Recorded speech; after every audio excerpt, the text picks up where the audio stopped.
Could any of you gents weigh in on collagen being used for post-workout? Does it provide any additional benefits compared to whey or plant-based? And he says, in parentheses here, rice plus nut protein powders. This is cool. Collagen. You've been doing it lately. I've been doing it for going on 4 months now. Yeah, I've been doing it for 2 months, maybe. And I've been for a year. There's a lot of reasons I've been doing it too. A year. On which I'm gonna elaborate. Let's get into it. Quite a lot. There's like 2 pages of notes. There is. It'll probably go pretty quick. But I'm gonna seriously, go to the bathroom. I'll be back. I got selective with this, as I've been trying to do with the deep dives. I have a habit of going into deep dives and wanting to share every interesting bit of information I find with everybody, when a lot of it maybe isn't germane to cyclists or getting faster. Sure. This, however, I believe all of this pretty much is. So Collagen 101, going to cover the who, what, when, where, why, how of collagen, and then we'll talk about a couple takeaways or bits of advice. Cool. First off, what is collagen? It's basically a strong elastic protein found really everywhere. I mean, it's all over the place. It effectively holds us together by basically anchoring our cells to one another. Okay, so it's kind of the scaffolding upon which everything resides. Some of the fibrils, especially in the type 1 fibers, type 1 collagen, and I'll get to types in a little bit, are actually gram for gram stronger than steel. It's crazy. So it runs a pretty wide range of strong to less strong. Yeah. And then skin and joint hydration via something called glycosaminoglycans is another big characteristic of collagen. This is something like, that's where you see collagen in a lot of cosmetic creams that people would have. For the benefits on skin. I mean, just consider anything that's elastic, anything that has connective tissue to it, which is basically everything, can benefit. Yep. Okay, so collagen is also the body's most abundant and most structurally important protein. So it's vital, and it's predominantly comprised of 3 amino acids. There are other amino acids, but I'm just going to cover the big 3 hitters. Cool. First off, there's glycine, which is tied to DNA health. So basically, anytime we get those breakages or any harm or issues that comes to our DNA, glycine's there, and it's a key protein. Also cellular regeneration. So hydroxyproline, and this is the one that's credited with collagen stability, and interestingly, and if this is correct, is not found in muscle meat. So it doesn't matter how much lean meat you eat, you're not getting any of this hydroxyproline. This is also the one that's linked to kidney stones, but that's pretty controversial. It seems like everything, there's the downsides to collagen supplementation seem to be kidney stones and hypercalcemia. Okay. High amounts of calcium in your blood. Yep. Both of these pretty tenuous links. Maybe that's changed. I don't think so. I mean, even the guys on Stronger by Science talked on this the other day, and they didn't seem to be too strongly behind the threat of kidney stones. And then finally, the other amino acid is proline, and this is the one that's tied to cartilage health. Got it. Okay, so like I said, there are many types of collagen. I saw the highest number I saw was like 28, but most of our body collagen is either type 1, 2, or 3. Okay. And while there's plenty of functional overlap between all 3 of these, they all do a bit of each thing. Type 1 is typically referred to as the skin collagen, type 2, the joint health collagen, and type 3, the bone or connective tissue or gut health collagen. And then within there, the 2 different types of collagen you're going to see most are either bovine or marine, but there's also chicken and egg. I saw egg membrane collagen was one of the brands. So, but mostly it's bovine and marine. And bovine is the 1 in the 3, whereas marine is more type 1. Bovine, cow, is touted as the one that most benefits joint and gut health. The one that they usually refer to when they're speaking exercise recovery, and then of course our hair and nails. And again, a big overlap. Even 2 does some of this to some extent. And then marine is typically the one you're going to see or use if skin or beauty and anti-aging, and again, stronger hair and nails is more of a concern. But again, this is the one. Marine is the one that's more tied to the hypercalcemia downside, if in fact it's actually caused by collagen supplementation. And then also marine has smaller peptides, so it's a bit more bioavailable, and I'll discuss peptides in a minute. So Bryce, in your case, you asked about whether or not whey and plant-based proteins or whey plus plant-based is better or different, or if there are advantages you're missing out on by not supplementing with collagen. And it's really a question of which amino acids you're after. A lot of the amino acids that are present in collagen are less or not even available in whey protein or pea protein or the other forms of protein. So a lot of people combine their whey protein supplementation with collagen supplementation just to kind of round out that amino acid profile. Got it. Okay, So finally, in line with the what question, this is structurally vital in so many parts of our body: our bones, cartilage, connective tissue, skin, organs. For instance, our heart valves, gums, eyes, blood vessels. So anytime you hear endothelial tissue or endothelial function, there's a collagen aspect of that. Brain, lungs, and it's also linked to immune health, which makes sense because immune health the collagen has a big impact on gut health, which is, of course, tied hand in hand with immune health. Mm-hmm. Okay, so the who, meaning, who should supplement with collagen or make sure they're getting enough collagen through other sources.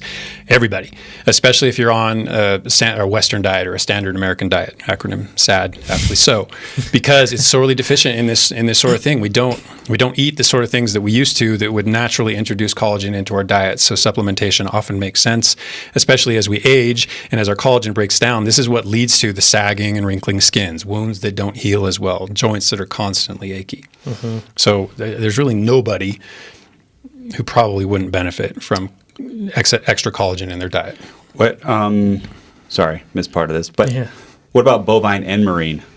Like putting both. Yeah, of you them could together, combine them. I mean, we're talking about timing. I don't see why not. You're talking about timing later, right? Yeah, but the bovine and marine. I mean, if bovine's heavy on the 1 and the 3 types of collagen, and marine's heavy on the 1, you're kind of already covering that base. Okay. I don't see why you couldn't do it. But the marine, I think, Nate, the ever maximalist.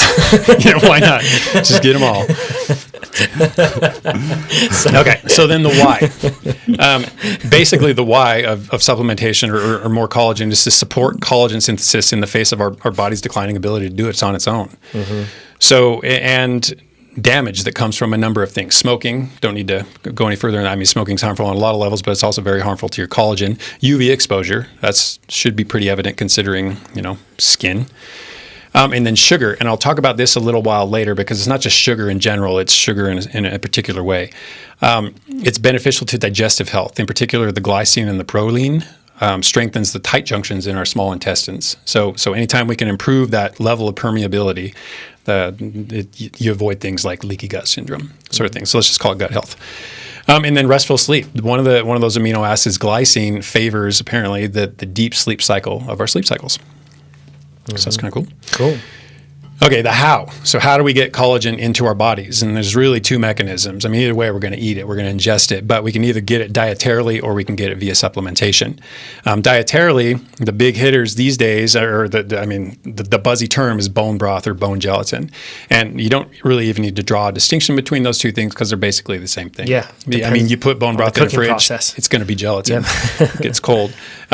You can also eat cartilage or gristle, and I chuckle because my dad used to do this, and it grossed me out fat and no gristle. end.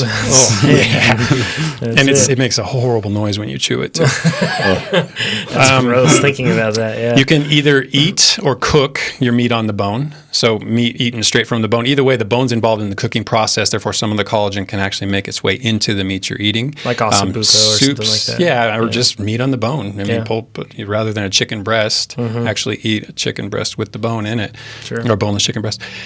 And then soups are an easy way to basically cook this down and get the nutrients out of whatever these materials are into the actual broth. So that's basically bone broth, right? Mm-hmm. Organ meats are high in collagen. I know it's a hard thing to eat, and they're rather strong tasting, and I'm very much an acquired taste, but I've been eating a fair amount of pate over the last several months. Yeah. That's an easy get, and it actually tastes pretty good. It's a great appetizer. Mm-hmm. Hooves, skin, fish heads, bones, these are all things that are part of that whole nose to tail sort of eating methodology that, it sounds buzzy, but that's how we used to eat. So we got these things whether we recognized it or not. We're not getting them now because we mostly target muscle meat, and in most cases lean muscle meat. So we're not even getting the skin that has the fat, which is what people are typically trying to avoid. Mm-hmm. On the less creepy side, you can pumpkin, berries, dark leafy greens all promote collagen synthesis in one way or another. And for vegans too. Yep. Exactly. Right. Very important. Yep. For vegans. And then the other method, like I said, is supplementation. And typically this is done via bovine and marine, but I also mentioned that there's chicken, eggs, different forms, and of course, plant-based. But when it comes to bovine, we're talking cow hides and connective tissues. When it comes to fish, it's typically cod. I see that most, and that's heads and bones. What's important here is that the supplements have to be hydrolyzed, otherwise don't bother, because the amino acid molecules are too big to cross your intestinal wall. They're not going to make it into your bloodstream. They're not going to get absorbed. So, and hydrolyzed, anytime you see hydrolysates, hydrolyzed, peptides, it's all effectively the same thing. All it is using water to make these molecules smaller. So you knock the amino acid molecules down to smaller sizes. Through hydrolysis, you can call them hydrolysates, you can call them peptides. They're the same thing. Just make sure that's part of it. Otherwise, it's not going to make it into your system. It's not going to get to the places you want it to get to. And one of the upsides with collagen in particular, maybe over whey, for instance, is that it's basically flavorless. And it's usually touted as entirely flavorless. But I'm here to tell you, if you put 10 grams of it in your black coffee, especially if you're a coffee snob and you got your single origin Ethiopian pour over, you will taste the cow. What brand is it? A couple brands. We'll get to that when we close out. It's in one of my coffees, and I don't know which one. It's like Princess Bride. Yeah, that's cool. And maybe some are better than others, but the one I've been using lately, when I put it in black coffee, I can definitely taste it. And it's not strong. It's not overpowering at all, but it's definitely present. Cool. So how much did you take? Yeah, so the dosage ran basically from the 10 to 25 grams a day recommendation to based 75. on Just to make sure. Might as well. Based on the brand, so which I have to believe is more of a branding thing, because when I looked into the studies, they seemed to vary vastly between like 10 and 15 grams. It was narrower. But I mean, consider it from a collagen manufacturer's perspective. You can get people to use their stuff twice as quickly. Why wouldn't you? Yeah. Right. So I see those higher dosages as being more sales driven. And then to kind of back up the 10 to 15 dosage, there was a study back in 2008 by Clark et al. Where they looked at team and club sport athletes. They gave them 10 grams a day over 24 weeks, and they demonstrated various improvements in joint pain. They measured it in a lot of ways, and it was encouraging, to say the least. And the title of that, if you care, is 24-week study on the use of collagen hydrolysate as a dietary supplement in athletes with activity-related joint pain. Pretty easy to relate to every bit of that, right? Yeah, we'll link to that too in the forum for episode 248. Links right there. Something to keep in mind is vitamin C is absolutely necessary. You have to co-ingest this with vitamin C, or you have to have some on board from like previous juice, whatever, some source of vitamin C, but it doesn't take a lot. We're talking about 50 milligrams. Okay. And if you think of supplements, I mean, daily supplements people take usually range between 500 and 1,000 milligrams, if not more. Yeah. So it's not hard to find sources of 50 milligrams. Some berries. Exactly, of vitamin C. But it is a necessary cofactor. It has to be there in order for collagen to be synthesized. I've actually when I dose my bottle in the morning, it's 10 grams of collagen, and then I use the Precision Hydration, their pH 500. Actually mentions ascorbic acid on the label. So I haven't got an answer back from them yet. We're going back and forth a bit. But it does contain vitamin C. How much vitamin C, don't know quite yet. I'll relay that along once I learn. But Andy and Chris McKnight have been going back and forth trying to figure that out. But in any case, there's some in there. I have to believe there's probably at least 50 milligrams of it in there, but I don't know for sure. Okay, and then finally, save the best for last. As far as the wear, this is why I started using collagen in the first place. And this was a few years ago. I listened to a podcast on Sigma Nutrition, and I'll link to that as well. But on it was a man by the name of Keith Barr. He's a PhD, and if you plug his name plus collagen into Google, you'll get 25,400 results. So I liken him to the George Brooks of lactate. Plug George Brooks and lactate in, you'll literally get 10 times that. It's like 265,000 hits. But the man knows his collagen. So he brought two things to light that I found very interesting. First off, he explained cross-linking. And what that is it basically defines the strength of the collagen. So how much collagen and how strongly cross-linked it is basically dictates how healthy or strong the collagen is. And this is the interconnection that leads to both the stability and the integrity of all these collagen fibrils, which is the small units of collagen. And this cross-linking occurs in two forms. One is enzymatic, and this is the desired form, but it plateaus as we mature. And this is why we're not producing as much collagen as we age. Therefore, the need to make sure we're getting it from food or to supplement.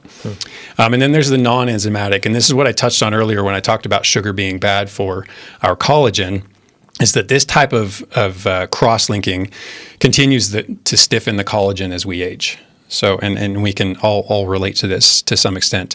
You're just not as flexible and as limber as you were because, well, your collagen's kind of drying out, for lack of a better description. And so this boils down to excess sugar in our bloodstream damaging the collagen. And this is a process called glycation, which is quite simply the reaction of sugar with proteins or lipids, in this case, the collagen proteins. And it leads to stiffening of the collagen in a less controlled manner. And the issue here is that collagen turnover becomes difficult. It becomes difficult for our body to replace this effectively sticky, gummed up collagen with healthier collagen. So not a big deal in the case of endurance athletes who actually use the sugar that's in their bloodstream, but anybody who doesn't and is incurring metabolic disorder of one form or another and has high blood glucose levels, this too damages your collagen. So I'm going to recap on one point for this. For like us endurance athletes, they're the reasons that we've laid out for improving skin health, improving gut health, even everything else. Yep. And definitely one that we get, like, this is kind of like a big hit item that we get from a lot of people, is talking about overuse injuries, joint injuries, connective tissue injuries. That's the next part, and that's the most exciting aspect of all of this. And that's kind of why, if you're listening to this is why our ears should kind of perk up, in the sense that this is why it would be beneficial. Mm-hmm. And for Jonathan's beautiful hair. Yes. He's doing it for a year, It's just a bonus. This thing go do itself over here. Yeah. It's all collagen. No, but we're going to be in triathlon and running. The number one thing that slows runners down is injury. Yeah. Like, if you could, that's what prevents you from doing more volume, from being consistent with injury. And if we can make it's almost always joint related. Yeah. Not always. Well, but two things re-inspired me something. to put collagen back into my diet, or start looking at the amount of collagen that was in my diet. One of them was reading the book Deep Nutrition by Catherine Shanahan that I've talked about a few times. Mm-hmm. And the other was hearing this podcast by Keith Barr. Actually, there's a third thing. The other was actually getting injured. So this happened way back, or I don't know, a short while back, when I started to try to reintroduce running into my training regimen, and just overdid it a little too quickly and suffered a couple of different issues, both certainly collagen related. Yep. Okay, so Keith Barr, and this is the podcast that I was talking to. It's Sigma Nutrition. I think it was podcast 143. Yep, 143. If you want to hear this straight from the horse's mouth, it's super interesting. So basically what he did is discovered a bone recovery protocol. I think this was back in 2016, and they've used it since in a number of other ways. But what they did was used engineered tendons to study the rate of collagen synthesis via supplementation of various things, one of them being collagen. Mm-hmm. So when people would come in with an injury, an ACL injury, MCL injury, whatever, they would actually have some of that. They would, remove that tissue, rebuild the joint, whatever, but they would have the tissue left over. So they would actually culture it in a Petri dish and make these collagen fibers and see what it responded to, didn't respond to. And what they found is that bones, cartilage, connective tissue respond very quickly to exercise, but they only do it for a short period of time. In the case of the tendons, they found that the cells stopped responding after about 5 minutes. So it's a really narrow window, and I'll explain why that is. So they took these findings, they applied them to a randomized controlled trial that they did at the Australian Institute of Sport. This is a crossover trial, 3 trials, and the crossover means that each of the groups is exposed to each of the interventions. Mm-hmm. So in this case, there was a placebo group, a 5 grams of collagen gelatin group, and a 15 grams group. And what they did is they measured the amino acid enrichment over a 3-hour period after ingestion. And what they found was that this enrichment peaked at about 1 hour. So they also, whether from this study or from another, knew that it takes about 6 hours for bone cells to become once again responsive to this amino acid bath, as it were. So they gave each group the drink. They waited an hour. Then they had them jump rope for 5 minutes every 6 hours, 3 times for 3 days. And what they found, super interesting. The rope jumpers doubled their collagen synthesis regardless of supplementation. So even the placebo group did that. And it was because it was synthesized by the bone due to the impact, which is a strong case for adding impact to your training diet. And cyclists, we're not exposed to any of that. I mean, a mountain biker would be the closest thing, and it's even still low. Yeah, it's exactly. It's actually suspended, especially with full suspension bikes. Yeah, exactly. Hardtails. So Hagar. There it is. So the low dose group, the 5 gram group. Is it 5? Yeah, the 5 gram group, the dose was insufficient to bring a further increase in collagen synthesis. But the high dose group, 15 grams of collagen, timed appropriately, further doubled the synthesis. So the jump roping already doubled the collagen synthesis. Another 15 grams of collagen doubled it yet again. So we're seeing a heck of a strong response, which, boom, leads us to a bone recovery protocol. So what's interesting, especially interesting about it, is that now we know that we can steer these nutrients to a particular place and basically say heal there, rebuild right there. But what's really interesting about it is that the high impact isn't actually necessary. All that's necessary is use of the joint, which has a particular injury relevance. I mean, if you have a damaged knee, last thing you want to do is go jump around on it. But if you can just function the knee, for instance, on a bicycle, you can actually tell the collagen where to go. But you have to do it in a very particular way. So what else this told us is that it's possible to target these nutrients very specifically in response to this fatigue-related muscle damage. So all we got to do is inspire fatigue. We don't necessarily have to have the impact. And this brings about more rapid recovery of injury, really of any degree. So it could be something subtle that's starting out. It can be something that, maybe you actually broke something, tore something, and you're trying to regenerate it.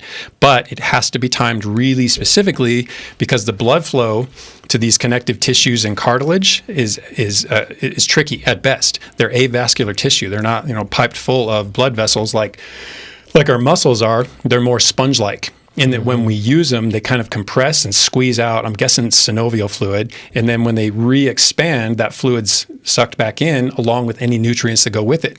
So as long as we time the entry of those nutrients into our bloodstream, use these joints, let them refill, then they're actually getting those nutrients. I mean, it's like a smart bomb, the guided missile almost. Yep. And then on the non-injury relevant side, there's a preventative application to this too. So, and this brings us back to running. So running stress fractures, I mean, there's all sorts of injuries that go with running, but stress fractures are one example. These same people had runners use jump roping with their timed intake of collagen, wait an hour, had them jump rope for 5 minutes, and then would send them on about their day.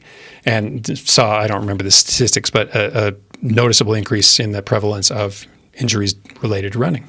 Interesting. So we can actually use it, time it exactly right, such that, I mean, if you have what appears to be an injury coming on, you could, and they use it with, another example was the baseball pitchers. They would time it, and they would put their arm in a rice bath, have them go through the motion of pitching in a very low impact manner, and again, stave off injury. Interesting. So yeah, this is like an hour before, and then do so an hour before workouts wouldn't be a bad idea? Yeah, it would be ideal according to this study, this particular research. But in any case, well before, which is kind of a bummer for 5 a.m. workouts because I don't get up early enough. But later in the afternoon, I have been targeting this specifically. I know I'm going to lift at 3, so I do this at 2. Interesting. I too, like if you're doing a 90-minute workout in the morning, you do it right before, it's going to peak. Yep. An hour in a longer workout. Right, and you're in the middle of everything. Yep. I don't know. Exactly. Well, see, I'm taking it 20 minutes prior and doing an hour-long workout. So, yeah, and that's the peak, too. I mean, there is an uptick over the course of that. It just happens to be highest at 1 hour. I would think peaking in the middle would be pretty ideal. You'd but think, I don't. Who knows? That's no science. Once again, that up. right? Yeah, just making that up. But so I wouldn't feel so bad if you do it. Sure. So, I imagine there's still some benefit there. I mean, it's more protein than I'd be getting otherwise. If I'm not steering it to those exact spots because I'm not timing it exactly right, I'm still receiving other benefits. So what kind are you taking, Chad? So I was on the Puori, I guess that's how you say it. They're CP1 pure collagen peptides. And that was good enough. But then I ran out and I asked Pete what he recommended. And he said Great Lakes collagen hydrolysate. So I've been on that lately. So I looked up. I talked to Keegan about this because he does it too, and we use sports research collagen. That's the one I use. Yeah, and the reason why we do that is because it's on the informed sport list. Yeah, I like that. I took a picture of all my supplements that I've been taking and put it on Instagram, and someone said, "Hey, you better watch out because not all those are on informed sport." So what informed sport is, it's a list of like supplements that are supposedly like air quotes certified, saying that these. Where they manufacture these, because the company itself doesn't do it. It's usually another co-packer that does it. Mm-hmm. We're not running through some of these sketchy things in the equipment before, or hopefully at all. Mm-hmm. And that is supposed to make it easier or less likely that you would then fail a drug test. By getting like an unintentionally included tainted supplement within your supplements. Mm-hmm. I've never been tested. I probably will never get tested. But the worst thing in the world for me personally would be to get tested, yes, and then do that, and we'll have a positive test, because it could be from like a vitamin E supplement, right? Exactly. Or, like the vitamin, I could be taking a vitamin C supplement, sure. and it could be doing that. And probably there's a lot of people out there that like trace amounts dope and don't even know it. Sure. Right. The Amber, I don't want to mention any brands, but Amber have told us horror stories of pro cyclists. They take like a cycling brand. She mentioned one electrolyte formula, like electrolytes. I'm going to be fine. You'd think that you're Someone totally got safe. popped for that. And the way they do it is, if you are a pro, you should be doing this. You take pictures or you keep your bottle so you get your lot number on it. If you get popped, there are like lawyers who specialize in this. They try to buy up that lot anywhere in America that they can find. They send it to a place unopened and then they test it. Yep. But you are still screwed. Yeah. Like no matter what, Still it's your liable. responsibility. So you kind of got to grow your own food and like, Yeah. and make hard. your own, mine your own salt and stuff. It's hard. You could, because even if it's on the informed sport list and they find that it was tainted, as far as I'm informed or no, It doesn't it's matter. still your It's responsibility. still your Yeah, it is. responsibility. Which is crazy. So maybe there's like for me, it would be why the supplements court are- of public opinion. But if I let's say I took a major brand that we all take. Yeah, sure. And then it was found out and it was like, maybe that would be okay. Like it was proven that it's just everyone got screwed There's still going to be a question mark for the rest of my life. Yep. Right? Yeah. So that's how it works. It's crazy. So that's why Informed Sport list. Yeah, another app that can help with that too, but I don't think that it's as comprehensive as the Informed Sport list, but there's the NSF Certified for Sport app, and you can look that up, and it basically it's handy because you can let's just say you're taking something that's vitamin C, for example. You can type in vitamin C, and it'll show you a whole list of companies that are on this list as well of being approved. This is good for anyone to do if you look up something you want to take, and there's options. I would do the one on the Informed Sport list, and probably too the companies that this is a branding thing that I think, but the companies that want to be on the Informed Sports list are probably sports focused companies. Oh, for sure. Like rather than just somebody. A lot of these companies too, you can create a sports nutrition company. It's not very hard. Yes. You create one, you go back, you put like a label on it, you put it on Amazon, boom. Yeah, And it's easy. Yeah, exactly. And the Informed Sport is the brand of the kind you're taking? No. Informed Sport is the list. The brand is Sports Research. Yep. And the product is collagen. Yeah, It's a collagen peptide something. It's like a black see. and blue and white bottle. It's the same one that I've used that one too for about a year now. So Oh, yeah. I've seen it. I mean, Yep.